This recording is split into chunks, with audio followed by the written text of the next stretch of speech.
बदलते भारत की शान।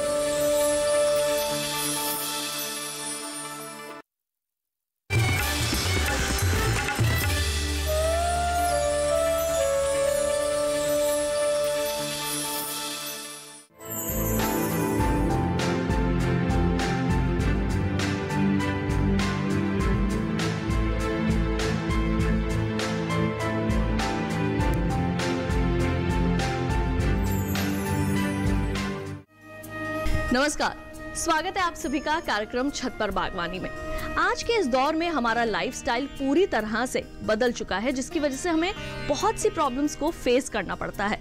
अब चाहे वो हमारी बॉडी हो, स्किन हो या फिर हो बाल।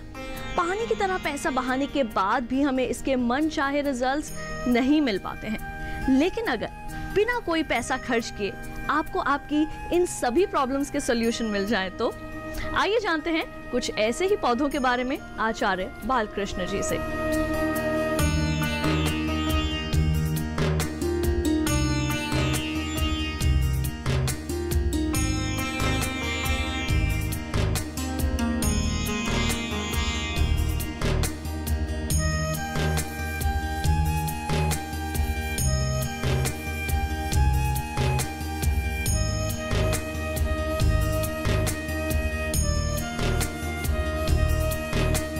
कुछ पौधे आज अभी लेकर के बैठा हूँ मैं कि किस तरह से हम अपने घरों से, अपने आंगन से, अपनी छत से स्वास्थ्य को पा सकते हैं। तो ये थोड़े से पौधे को आप यदि अपने पास रखते हैं तो बहुत सारी समस्याओं से आप समाधान पा सकते हैं। तो समस्याओं के समाधान के लिए, प्रकृति की सुंदरता के लिए, जड़ी बूटी संरक्षण और संवर्धन के अभियान को एक व्यापक रूप देने के लिए, क्योंकि यदि हम अपने घर से इन चीज़ों को शुरू करते हैं तो हम देश और दुनिया तक भी पहुंचा सकते हैं। और आज मुझे प्रसन्नता है कि पूरे देश के अंदर घरों में लोग ऑर्नामेंटल के साथ साथ जड़ी बूटियों को प्रश्रय दे रहे हैं, ज़्यादा उसके प्रति रुचि ले रहे हैं। वो इसलिए क्योंकि ये सुंदरता के साथ साथ में आपको स्वास्थ्य भी देते हैं। तो स्वास्थ्य के लिए इन पौधों को, बहुत सारे पौधे बहुत निरापद हैं, वो सिर्फ आपको देते ही देते हैं, कुछ लेते नहीं हैं। तो जब आप सुबह उठते हैं, हरियाली देते हैं, फिर आपकी दिनचर्या शुरू होती है, काढ़े के रूप में, चाय के रूप में, खाद्य के रूप में आपको नया जीवन देते हैं, उसकी गुणवत्ता को बढ़ाने का काम करते हैं। तो कुछ पौधे अभी मेरे सामने हैं, इन पौधों के ऊपर मैं आपको कुछ बताना चाहता हूँ। ये अश्वगंधा आयुर्वेद का बहुत महत्वपूर्ण पौधा है और अश्वगंधे को आप घर में भी लगा सकते हैं, गमले में भी लगा सकते हैं, जहाँ पर भी आपके पास थोड़ी सी जगह हो। आप देख रहे हैं, देखने में भी अच्छा लगता है। इसमें बड़े जब बीज आते हैं तो बड़े लाल लाल से लगते हैं, गोल गोल से लगते हैं, अच्छा लगता है। इसके पत्ते भी अच्छे हैं। तो ये आयुर्वेद के अंदर बहुत ही पौष्टिक माना गया है। और आयुर्वेद में अश्वगंधा के जो जड़ हैं वो छोटे बच्चे से लेकर के जो छोटे बच्चे जो बहुत कमज़ोर होते हैं तो उनको भी यदि अश्वगंधा की बढ़िया जड़ ले करके, या घर में जो अश्वगंधा यदि आप लगाते हैं तो उस जड़ को उखाड़ करके, बहुत पुराना जड़ नहीं होना चाहिए, इतना ध्यान रखें, क्योंकि वो 4-5 महीना पुरानी होनी चाहिए जड़। उस जड़ को आप ले करके उसको घिस करके, चंदन के जैसे सिलबट्टे पर घिसते हैं, इस तरह से घिस करके पेस्ट बना करके छोटे बच्चे जो 2-3 महीने 4 महीने के भी बच्चे हैं उनको दूध या शहद के साथ भी आप चटा सकते हैं। यानी कि 4-6 महीने के भी हों तो साल भर के भी, तो थोड़ी सी मात्रा में चटाने से जो बहुत कमज़ोर होते हैं, जो क्षीण बच्चे होते हैं, उनके लिए बहुत ही पुष्टिकारक है। इसके अतिरिक्त लोग मोटापे के लिए, यानी कि मोटा होने के लिए, हेल्दी होने के लिए, इससे दरअसल मोटापा नहीं बढ़ता, इससे जिनका कमज़ोर वजन है, कम वेट है, उनके लिए हृष्ट पुष्ट होने के लिए, स्वस्थ होने के लिए अश्वगंधा की जो जड़ है उसका जो पाउडर है उसको लेकर के 1-1 चम्मच दूध के साथ में थोड़ा मिश्री मिला करके भी आप ले सकते हैं।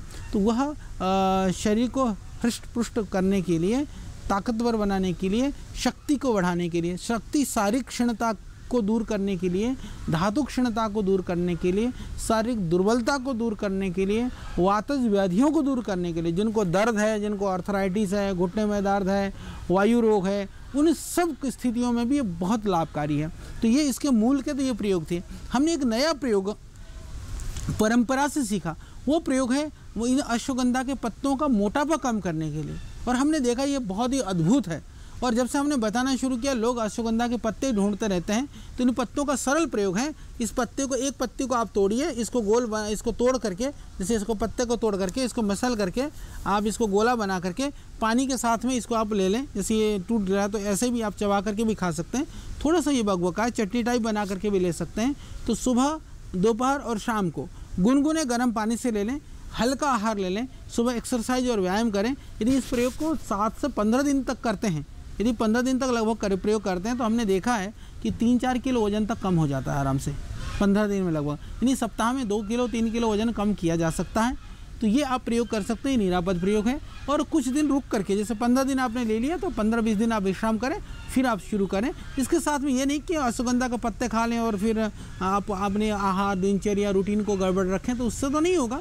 पर थोड़ी सी सावधानी के साथ करते हैं तो ये सहयोगी है, लाभकारी है और इससे आपका मोटापा कम हो सकता है। तो घर में देखने से भी कुछ ना कुछ तो लाभ करेगा ही।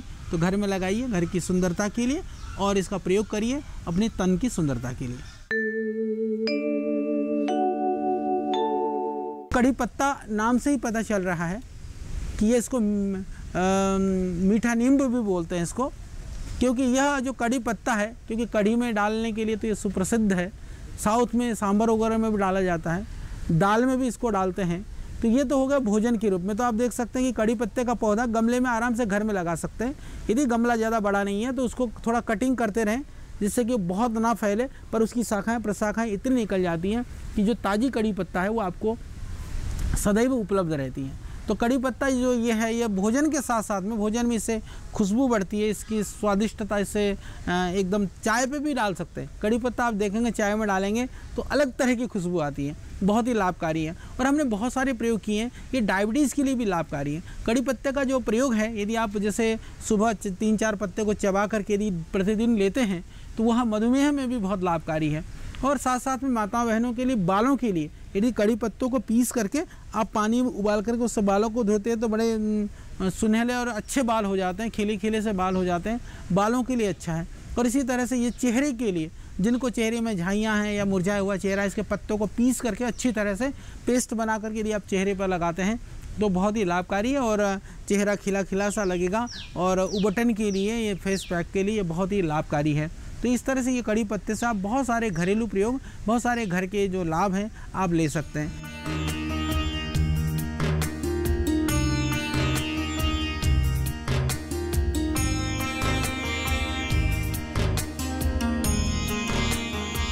प्रोग्राम में लेते हैं एक छोटा सा ब्रेक, जल्द लौटेंगे। आप बने रहिए दूरदर्शन किसान पर और देखते रहिए कार्यक्रम छत पर बागवानी।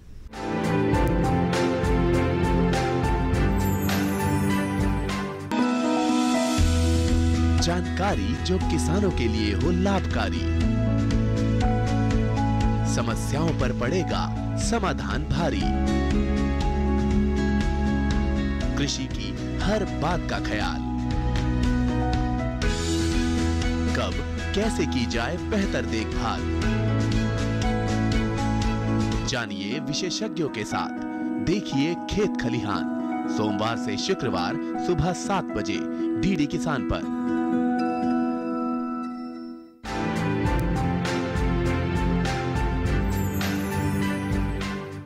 ब्रेक के बाद एक बार फिर आप सभी का स्वागत है कार्यक्रम छत पर बागवानी में।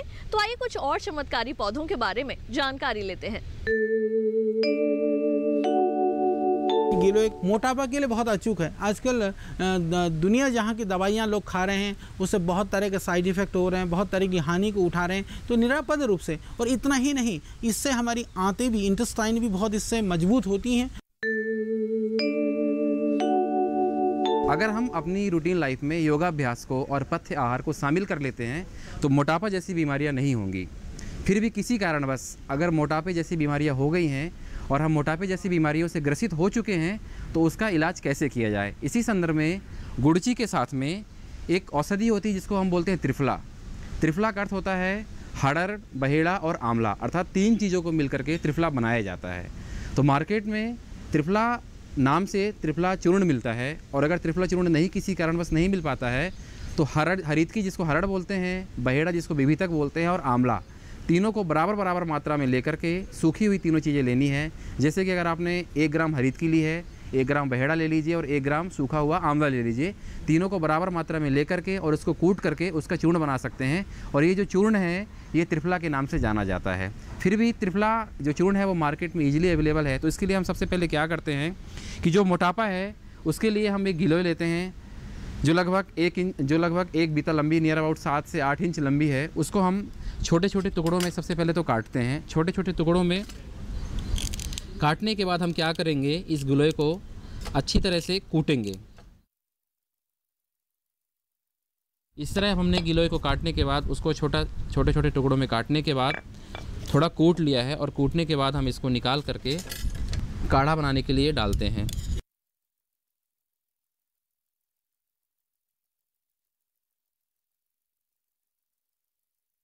गिलोय को डालने के बाद अब हम त्रिफला जो चूर्ण है, त्रिफला चूर्ण को 2 चम्मच की मात्रा में लेते हैं और इसमें मिला देते हैं।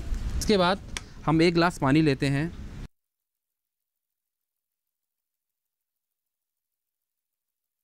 अब इस पानी को इसमें मिलाते हैं।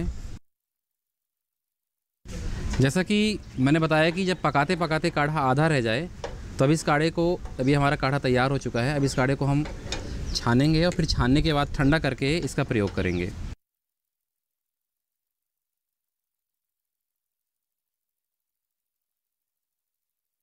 त्रिफला और गिलोय का जो काढ़ा है ये मोटापे के लिए वरदान है। अर्थात त्रिफला और गिलोय को मिला करके जो काढ़ा बनाते हैं हम उसे किसी भी तरह की ओबेसिटी में प्रयोग कर सकते हैं और इसका प्रयोग करके समस्त प्रकार की ओबेसिटी अर्थात मोटापे से छुटकारा पा सकते हैं।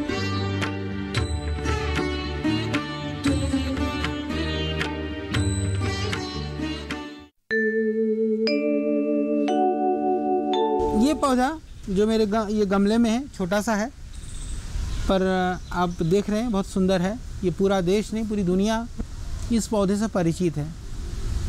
गुलाब के नाम से इसको जानते हैं और गुलाब को आयुर्वेद में, संस्कृत में शतपत्री, सेवती या तरुणी भी कहा जाता है। तो आप देख रहे हैं कि ये जो जब गुलाब की बात आती है तो हमको 3-4 चीज़ें सबके ज़हन में आती हैं। एक तो सुंदरता के लिए कि जब भी हम उबटन करते हैं या चेहरे पे लगाने की बात आती है तो हम गुलाब जल को याद करते हैं। तो गुलाब जल भी आप लगा सकते हैं, नहीं तो ये जो फूल हैं उनको पीस करके पेस्ट बना करके आप अपने उबटन के लिए, फेस वॉश के लिए, चाहे किसी भी द्रव्य को प्रयोग कर रहे हो, सीधा गुलाब के फूल का प्रयोग आप कर सकते हैं। तो ये घर में आप देख रहे हैं, इससे बहुत खुशबू वाली जो देसी गुलाब है, जो हमारी भारतीय परंपरा का गुलाब है, उसका प्रयोग करना चाहिए। जो विदेशी गुलाब है, जैसे विदेशी गुलाब देखने में हट्टे कट्टे होते हैं बिना काम के, उसी तरह के जो फूल भी जो है देखने में सुंदर तो होते हैं, बड़े तो लगते हैं, पर उतने गुणकारी और लाभकारी नहीं होते हैं। क्योंकि ये चाहे देखने में थोड़े से, देखने में ये भी सुंदर है, ये इसके छोटे फूल होते हैं, पर इसमें जितनी भी जो खुशबू होती है, जो इसका जो एसेंशियल पार्ट है इसमें ज़्यादा होता है। तो इसको हम पेस्ट के रूप में, जैसे स्किन के लिए, सुंदरता के लिए, अपने उबटन के लिए, चेहरे के लिए इसका आप आराम से प्रयोग कर सकते हैं। घर में लगाइए और जब आपको उबटन बनाना हो, गुलाब को पीसिए, पेस्ट बना करके आप चेहरे पर लगाइए। गुलाब जल की भी आवश्यकता नहीं है। गुलाब जल में हो सकता है वो शुद्ध ना हो, बाज़ार में केमिकल युक्त हो, तो घर का फूल है तो ये कहीं केमिकल नहीं है, कहीं मिलावट नहीं है। दूसरी चीज़, जैसे गुलकंद के लिए आप जानते हैं कि गुलाब की जब बात आती है तो गुलकंद की बात, तो गुलकंद मेरी माताएं बहनें सब बनाने जानती हैं। घर में यदि 2-4-5 चीज़ें अच्छे गुलाब के पौधे गमले में भी उग जाए तो घर के प्रयोग के लायक आप गुलकंद बना सकते हैं। बनाने की विधि सरल है। ये गुलाब की पंखुड़ियों को आप अलग कर लीजिए, फूल की पंखुड़ियों को अलग करके जितनी पंखुड़ियाँ हैं उससे आप बराबर मात्रा में भी कर सकते हैं, दुगुने मात्रा में भी। मिश्री को पीस लीजिए, पीस करके इसको हाथ से धीरे धीरे मसल करके अच्छी तरह से, उसमें कुछ मिलाना चाहते हैं तो जैसे थोड़ा सौंफ डाल सकते हैं या 1-2 द्रव्य और मिलाया जा सकता है। उसको करके बर्तमान जो होता है, जो कांच की शीशी में, बोतल में धूप में रख दीजिए। उसमें कुछ भी प्रिजर्वेटिव मिलाने की ज़रूरत नहीं है, कुछ भी करने की ज़रूरत नहीं है। अपने आप जो है वो मिश्री धीरे धीरे पिघल जाता है, उसमें इसको सोख लेता है।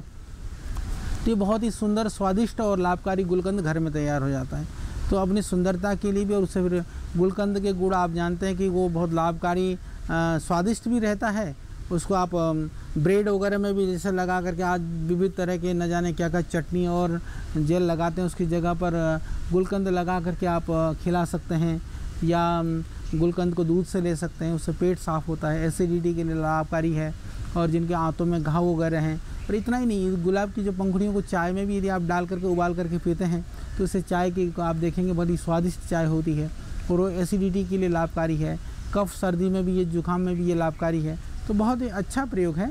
तो ये आप दैनंदिन जीवन में अपने उबटन से लेकर के, चाय से लेकर के, पेस्ट से लेकर के और अपने गुलकंद तक के लिए इन गुलाब के फूल का आप प्रयोग कर सकते हैं।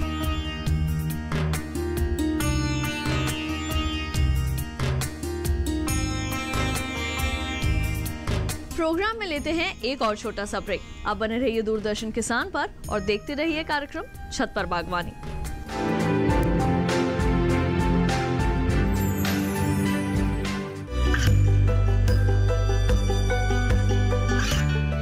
गांवों और पिछड़े क्षेत्रों में सरकारी योजनाओं की जानकारी पहुंचा। देश में कौशल और क्षमता विकास कर ग्रामीणों को सामाजिक बदलाव और विकास से जोड़ने की दूरदर्शन किसान की पहल चौपाल चर्चा देखें सोमवार से शुक्रवार सुबह 9 बजे।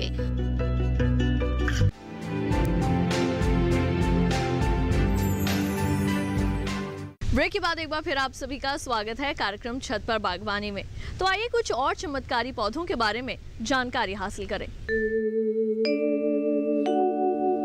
गुड़हल को भी हम सब जानते हैं क्योंकि यह पूजा से लेकर के देवी में चढ़ाने से लेकर के हम लोग अनेक कार्यों में इसका प्रयोग करते हैं। तो जो गुड़हल की पत्तियां भी ये जो बहुत लाभकारी हैं बालों के लिए इसके पत्तियों को तोड़ करके आप जितना इसको कूट करके, जैसे 100 ग्राम पत्तियां हैं तो लगभग आप आधा किलो तेल में इसको पका लें। धीरे धीरे पका कर नारियल के तेल में या फिर सरसों का तेल में इसको पका करके जब वो बिल्कुल पक जाए तो छान करके तेल को बालों में लगा लेते हैं। तो बालों का टूटना झड़ना सब इससे ख़त्म हो जाता है, गंजापन भी इससे रुकता है। तो ये बहुत ही लाभकारी है बालों के लिए। मैंने देखा कि कोई सिंगल एक औषधि जो एकदम रोक देती है तो वो है गुड़हल। और जिनको प्रमेह है, प्रदर है, जिसको लिगोरिया है, एक फूल पर्याप्त है। प्रतिदिन उसको एक फूल यदि खिला दीजिए, चबा करके खाएं, अच्छा है, खाने में ख़राब नहीं लगता है। और ऐसा लगे तो पीस करके ले लेते हैं तो लिगोरिया भी ख़त्म, प्रदर भी ख़त्म, प्रमेह भी ख़त्म, कमजोरी भी ख़त्म। तो ये बहुत ही लाभकारी है प्रमेह के लिए, कमजोरी के लिए और बालों के रोगों के लिए। दुनिया के अंदर जितने भी वनस्पतियों में रिसर्च हुआ है सबसे ज़्यादा एलोवेरा के ऊपर हुआ है। और जितने भी प्रयोग किए जाते हैं वनस्पति में, मुझे लगता है कि सबसे ज़्यादा दुनिया में एलोवेरा का ही प्रयोग होता है। चाहे वो एलोवेरा जूस पीने से, लीवर से लेकर के और पेट के जितने भी इन्फेक्शन से लेकर के, इंडाइजेशन से लेकर के सारी बीमारियाँ ठीक हो जाती हैं। यानी कि पेट के रोगों के लिए अचूक है और ये जो आपका एलोवेरा। तो एलोवेरा के लिए एक मोटा जैसे पत्ता 200-300 ग्राम का लगभग को एक पत्ते को तोड़ करके इसको गुद्दे को निकाल करके 20-25 ग्राम गुद्दे को आप डायरेक्ट ले सकते हैं। जैसे एक पौधे को लगा देंगे तो 2-3 महीने में बच्चा कच्चा तैयार होना शुरू हो जाते हैं, फिर 8-10 पत्ते तैयार हो जाते हैं। तो प्रतिदिन आप इसका सेवन कर सकते हैं। इसके साथ साथ में लगाने के लिए चाहे थोड़ा कट जाए, जल जाए, उसके लिए बढ़िया है। चाहे आपको चेहरे के लिए किसी भी तरह का इसको पत्ते को इसको निकाल करके आप उसको बीच का जो गुद्दा निकाल करके चेहरे पर लगा लेते हैं तो उससे चेहरे के जो झाइयाँ हैं, रिंकल्स हैं, पिंपल्स हैं, सब में ये बहुत ही लाभकारी है। सिर्फ इतना ध्यान रखें इस एलोवेरा के पत्ते को काटने के बाद में थोड़ी देर के लिए जो इसका पीला पीला सा रस निकलता है वो निकल जाए, 3-4 घंटा लटका करके रख लें, बाकी फिर इसका प्रयोग करें। ये बहुत ज़रूरी है। और बालों के लिए भी, क्योंकि एलोवेरा जेल को निकाल करके आप डायरेक्ट बालों में लगा सकते हैं। आपको बालों में लगा करके रखते हैं तो बालों का जो टूटना है, झड़ना है या डैंड्रफ है, उस सब में भी ये लाभकारी है। तो पूरे शरीर में भी आप मसाज कर सकते हैं। जिनको ड्राई स्किन है तो सीधे तौर पर भी इसका मसाज भी किया जा सकता है। यानी कि और इतना ही नहीं, जिनको अर्थराइटिस वगैरह है वो भी एलोवेरा जूस बहुत लाभकारी है। और एलोवेरा की सब्जी भी बना के खाया जा सकता है। इसका गुद्दा निकाल करके और उसको काट करके और धीरे धीरे आप सब्जी में मिला करके भी ले सकते हैं, वो किसी सब्जी में मिला करके भी बना सकते हैं, सीधे इसकी सब्जी भी बना सकते हैं। ये बहुत ही लाभकारी है। तो इसका प्रतिदिन प्रयोग कर सकते हैं। इसको घर में लगाइए, ये बहुत ही अद्भुत और लाभकारी दिव्य पौधा है। तो ये थोड़ी जानकारियाँ, हालांकि इसके गुण अपार हैं जो आप आराम से तुरंत दैनंदिन जीवन में जो आपके लिए चाहिए, आपके लिए ज़रूरत है, उन ज़रूरतों के हिसाब से मैंने बताने का प्रयास किया। इनका प्रयोग करिए और अपने जीवन को खुशहाल बनाइए। जैसा कि अभी एलोवेरा के बारे में आचार्य श्री ने बताया कि एलोवेरा का जो अंतः प्रयोग है उसके साथ साथ एलोवेरा का बाह्य प्रयोग भी करते हैं। बाह्य प्रयोग जैसे अंतः प्रयोग करते हैं कि एलोवेरा को हमने भी बताया कि एलोवेरा का जो पल्प है, ये एलोवेरा का जो गूदा है उसका प्रयोग करके जो बहुत सारे रोग होते हैं, पेट के रोग होते हैं, त्वचा के रोग होते हैं, उनसे बचा जा सकता है।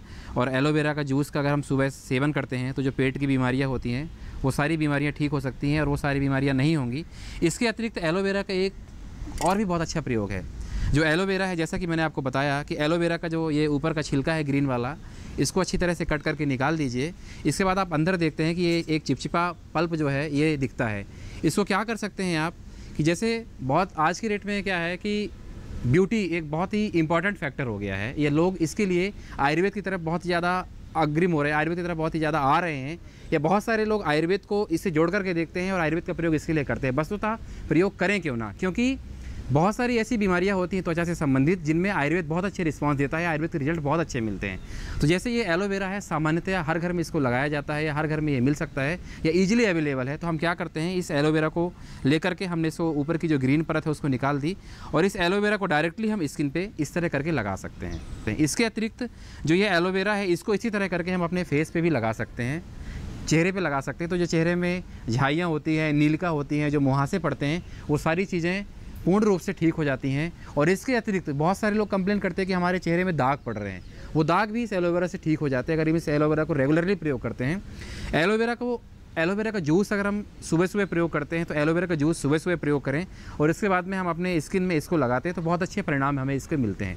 इसके अतिरिक्त एलोवेरा को हम सिर में भी लगा सकते हैं। एलोवेरा का जो ये मज्जा है, जो ये पल्प है, इसको हम सिर में लगा सकते हैं। अगर इसको लगाने में कठिनाई का अनुभव होता है तो एलोवेरा की जो जेल आती है उसको भी हम बालों में लगा सकते हैं और उसको नहाने के 15-20 मिनट पहले तक बालों में लगाएं और 15-20 मिनट बाद सामान्य पानी से, मैं बार बार इस चीज़ के लिए जोर दे रहा हूं कि नहाने में गर्म पानी का प्रयोग सिर से नहीं करना है, सामान्य पानी से अपने सिर को धुलना है। उसके बाद में फिर आप अगले दिन कोई भी शैम्पू या तेल से आप अपने बालों को अच्छी तरह से लगा करके धुल सकते हैं और तेल लगा सकते हैं। तो जो एलोवेरा है, जैसा कि इसका नाम है कुमारी, गृह कन्या, घृत कुमारी, उन सभी नामों के अनुरूप ये औषधीय पौधा बाह्य रूप से और अंतः रूप से शरीर की बहुत सारी बीमारियों को ठीक करने के लिए कारगर है। और ये बहुत ही उपयोगी पौधा है जिसका प्रयोग करके हम शरीर में होने वाली त्वचा से संबंधित बीमारियां, पेट से संबंधित बीमारियां और बालों से संबंधित बीमारियों को ठीक कर सकते हैं।